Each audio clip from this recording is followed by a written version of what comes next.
The hunt begins. The galaxy knew him only as Kael'thar the Harvester, a warrior beast of the Veil Dominion. His name was whispered on battlefronts and in refugee camps, synonymous with terror. For centuries, he had hunted species to extinction, his trophies nailed to the walls of star fortresses.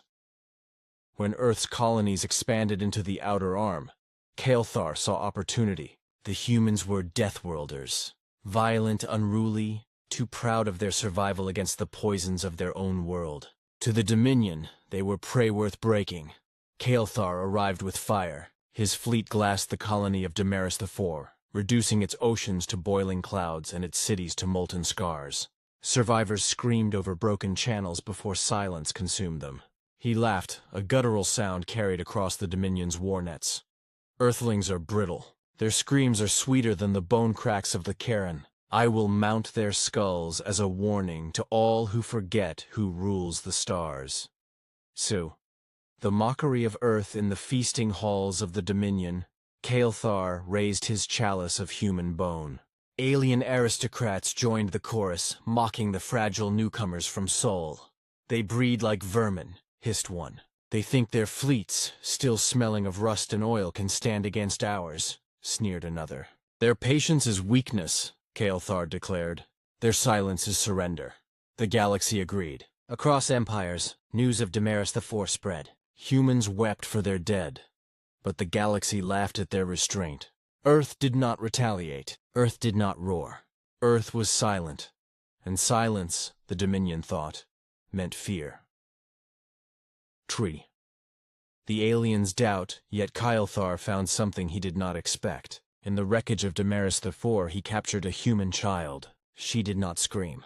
She did not beg. She only looked at him with eyes that burned, not with terror, but with defiance. You think you've won, she whispered, her voice trembling yet sharp as glass. You've only taught us to wait. Kael'thar should have crushed her then, but for the first time in his long life, the predator felt a shadow of unease.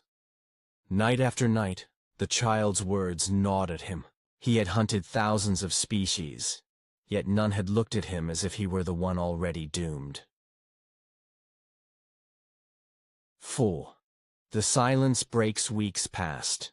The Dominion boasted, celebrating the humiliation of humanity. Kael'thar attended the feasts but found no joy. The child's voice haunted him. Then, silence ended. Sensors lit up across the arm of the galaxy.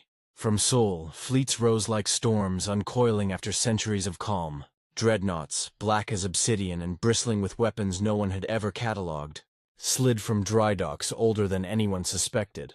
Across Dominion channels came a message, clear and cold. Earth remembers. V. The March of Retribution. It began not with a battle, but with erasure. Human fleets advanced, silent, their formation blotting out starlight. They spoke no threats, issued no warnings. They simply moved. Worlds that had mocked humanity saw entire Dominion flotillas reduced to ash in seconds. Defense satellites shattered. War moons cracked in half. Wherever human dreadnoughts passed, silence followed. The silence of annihilation. Dominion lords, once arrogant, screamed for Kael'thar to lead. He tried. His armada engaged above the world of Kiris. It lasted 7 minutes. The humans unleashed weapons the galaxy had no names for.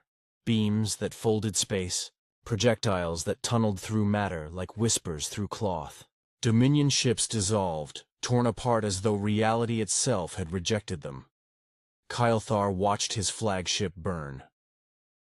The choice of the predator in the chaos. Kael'thar turned, not to his commanders, not to his gods, but to the human child he had kept alive. She stood unshaken as his ship tore apart around them. He saw in her the unyielding core of her people. Not fragile prey, but predators in waiting. Kael'thar did what no Veil hunter had ever done. He shielded her. He fought not against humans, but for one. He slaughtered his own kind to keep her alive, carving a path through fire as fleets burned above. When a human warship descended, its cannons glowing with the fury of Sol, Kael'thar raised his claws not in challenge, but in surrender. He placed the child in their care, and for the first time, humanity spared a hunter. The wrath unleashed. The Dominion's arrogance ended in a single campaign. Human fleets advanced system by system, burning with cold precision.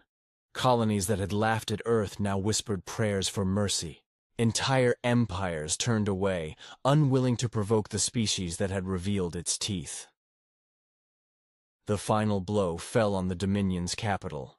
From orbit, humans rained fire until the sky itself peeled away. Towers that had stood for millennia melted like wax.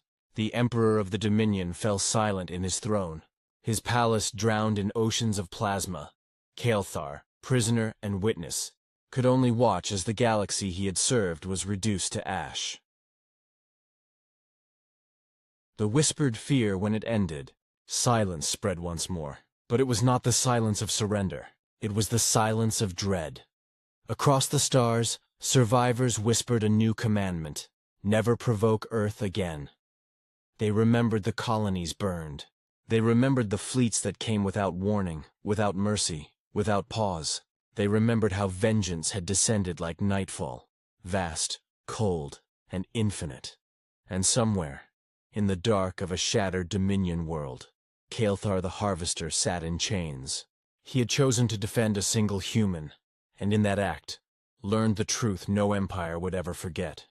Humanity's patience is vast, but their vengeance is eternal.